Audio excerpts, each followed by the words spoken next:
Iba talaga ang kanyang alindog at mas lalong pangmalakasan ang kanyang pangrahuyo. This is Alwood Ignacio, the diva that you love. Together with me is my kumaring Ultra Maldita. Hi, this is Alex Brasas. And we are The Hitty Show, ang tayo na Talakihin Showbiz Edition. Usap-usapan ngayon sa social media si Binibining Andrea Brillantes. Kasi nga, ang Canadian superstar at singer na si Justin Bieber, ito lang naman, Mare. Finalo lang naman siya sa Instagram. So that's a big deal? Charot. It's a big deal because Justin Bieber is an international superstar. At hindi lahat 400 million yata yung yes. followers, di ba? At 400 million lang ang kanyang subscribers at only 800k plus ang kanyang sinusundan. Aray ko. At isa, ang pagkaganda-gandang si Andrea Brillantes sa kanyang sinusubaybayan sa Instagram. Kaya ngayon, ang tanong ng mga katkaterang totoo, kasi di ba nga, may ka-close si Andrea nga. Boyfriend na? Ano ka ba? Oh. Basketball player. Kay ka-close, kay kasintahan niya na ang basketball player na Phil Jordanian. Ang feeling ng mga katkatera, maaring mapikon ang nasabing kasintahan dahil sa pagpa-follow nito ni Bieber sa kanyang Brillantes. Bakit namang, What say you, Mare? Nananalig ka ba na Naku, mapipikon? hindi. Diyos ko, dahil. Oh. Una-una, Justin will never ever court Andrea Brillantes. Okay. That's for a fact.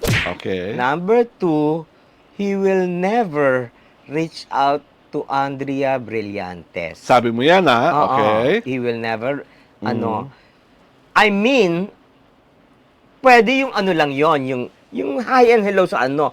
Pero to reach, na physically to reach for her, na pumunta dito, Oh. to see her, that is that will never happen. What if it happens? What will you do? Parang gusto kong banggitin yung sinabi ng isang na blank happens. Charot! Aray ko. Ako kasi sa akin, what I want you to answer first is, why do you think Justin Bieber's curiosity was aroused by Andrea Brillantes? Simply because, Andrea Brillantes top the 100 Most beautiful faces list of 2024. Oo, that's I think that's what all the there big- is to it. Oo. Yun lang yun. Ang nagandahan talaga siya. Yeah, oo. Na-curious na na-curious siya. gandahan. Who is this? Ay, Philippines! Ano ba siya? Ganun lang Ganun yun. na. So you never really consider the curiosity will lead into something bigger. It will not go beyond that. Ah, talaga? Oh! Ah. Taga mo sa bata, charot! Well, ako, nananalig ako at gusto ko i-manifest sa isang araw, magiging Andrea Brillantes Bieber siya. Ay, no. That will Parang never. saya. Nakasayahan lang ako dun sa idea, dun sa thought, kasi iinit ang ulo ni Selena Gomez.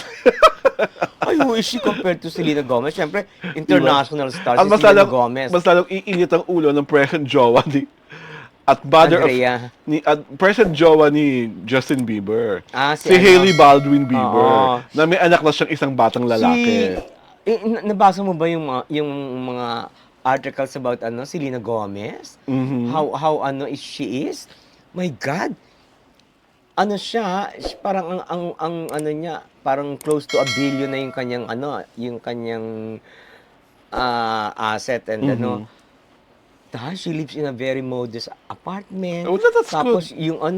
yung kotse niya old na. Tapos she donates 100 million to charities. Oh, that's good for Oo, her. ganun.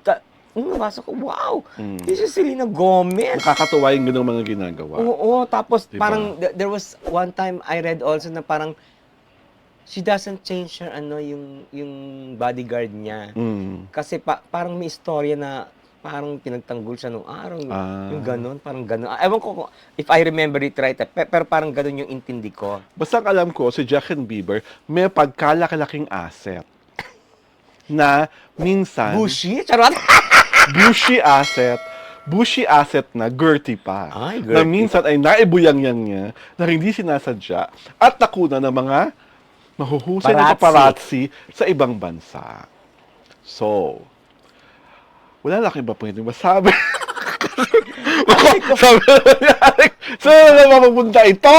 Eto, si Andrea, of late ha, parang, nag-ano yata sila, nagbakasyon somewhere, sa beach, di ba? Nandun, holding hands.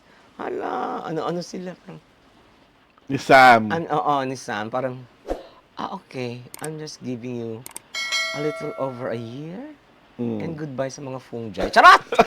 That's how I see it. Diba? Well, sa akin, at this point in time in Andrea Brillante's career and her personal love life, tama lang naman na she selects and she collects and eventually select the right person. Hindi. Parang feeling ko, Ito na, si Sam na. hindi. Oh. Baka in the end, walang mag-select sa kanya. Charot! Ay, hindi. Charot lang. Sa ganda niyang yun. Wala nga, di ba sa ganda niyang yun? O, di, ayan na. Kung wala na mag-select, stalk niya si Justin Bieber.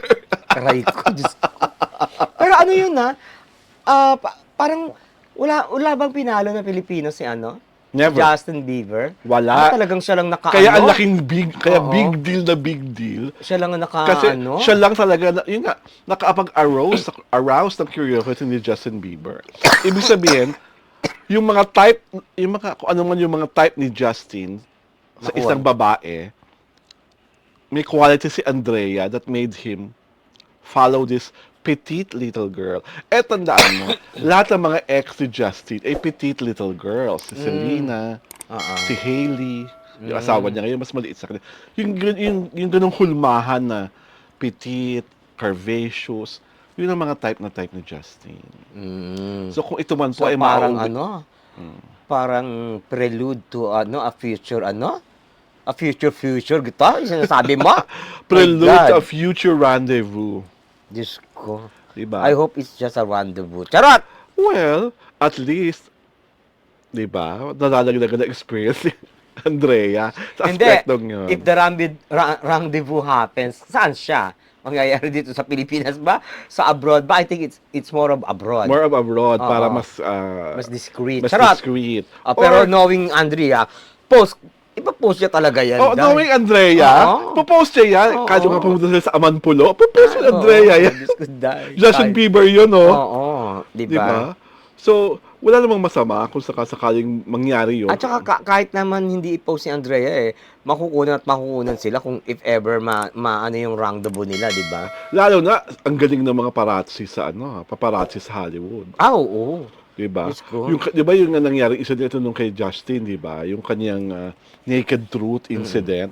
Di ba di ba? Kuha lang naman yun ng mga Oo, paparazzi. paparazzi sa mga malalayong lente, na zoom nila. Tapos, Yeah. di ba? So sa amin lang, we just wish Andrea Brillantes well kasi po kasalukuyan kasama siya sa Barang Quiapo. and I think the show is Nakakaloka yung laro niya sa Batang. go. Hindi ko na kasi Batang Quiapo. ano nangyayari sa Quiapo? Parang they have to kidnap Coco and yung ransom, humingi ng ransom. Tapos nagkagulo-gulo na inaanohan siya palagi na tumakbo na kayo, tumakas ako. Ayaw pa rin niya, chuchu, ayaw maniwala. Syempre powerful yung inahabol sila ni nung tatay ni si Christopher De Leon. Oo. Tapos at the same time yung barkada din ni Coco Martin, iba yung action. Oo, maigting. Oo, maigting. Tsaka may may story sila ni Andrea, may Oo. story. Tapos yung ibang mga characters, Diyos ko, ang taray talaga ni who's that, Celia? Woman, Celia. Tarayan sila ni magaling Tindeng? din si Chanda. No. Angel. Angel. Ah. Aquino's running for a public office. Ay, Uh-huh. talagang tarayan. Oh. Talagang bilib ako sa mga dialogue. Very now. Ang soon-to-be plot twist dyan, Mm. sa Batang Quiapo, somebody from my unimpeachable source, yung character ni Tanggol, tatakbo sa pagka-mayor. Yun ang isang biggest plot twist na ikababaliw ng Nakakaloka. Tanggol for mayor. Nay Kaya ko. mo yon? Hindi ba? So, again, to Andrea Brillantes and to Sam, may you have a happy, healthy, and harmonious relationship. To namang pag-follow-follow ni Justin Bieber. Sabi nga ni Kumaring Ultra Maldita, follow lang niya. Let's not give it too much weight and gravitas. Because Alwin Ignacio, the diva that you love, together with is my Kumaring Ultra Maldita. Hi, this is Alex Brosas. And yes, you are to talk sa The Kitty Show, ang tayo na talakayin showbiz edition.